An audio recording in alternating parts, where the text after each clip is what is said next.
Today's a great example of what this campaign year is shaping up to be.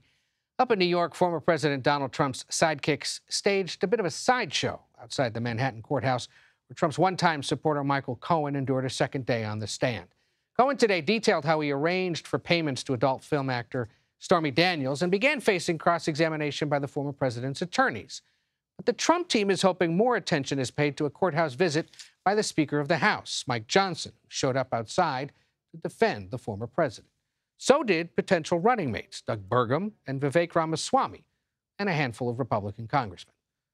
Then there's President Biden, who here today in Washington did something he once criticized Donald Trump for doing: hiking tariffs on China.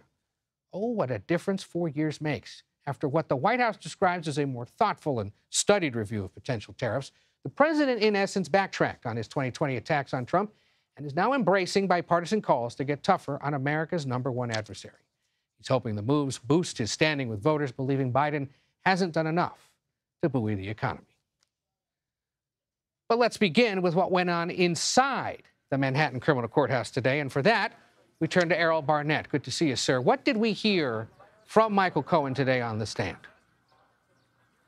Hey there, Ed. Great to see you. I was in the main courtroom for most of the day, and prosecutors continued with what was really key testimony from Cohen, finally getting to the bedrock of this case, the 34 felony counts of falsified business records. Prosecutors methodically walked through each and every one. We're talking about 11 checks, 11 invoices, and 12 so-called vouchers or ledgers from the Trump side, which confirm that payments were made to Cohen in 2017, each in the amount of $35,000, which went beyond the $130,000 he says he paid to Stormy Daniels as part of that hush money deal. The prosecution then walked through the FBI raid on Cohen's home, office, and other properties, which is what led to his ultimate guilty plea, and when he effectively flipped on Donald Trump. But Ed, the defense got their opportunity to cross-examine Cohen, and that started with a simple question from Donald Trump's lawyer, Todd Blanche. She said,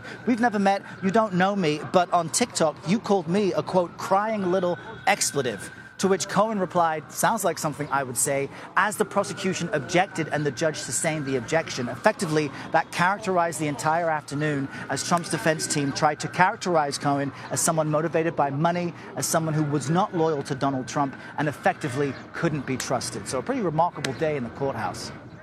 Sure seems like it. And this is streaming, so you probably could have shared that expletive, but we'll leave it out. Errol Barnett, the testimony continues through the week. We thank you.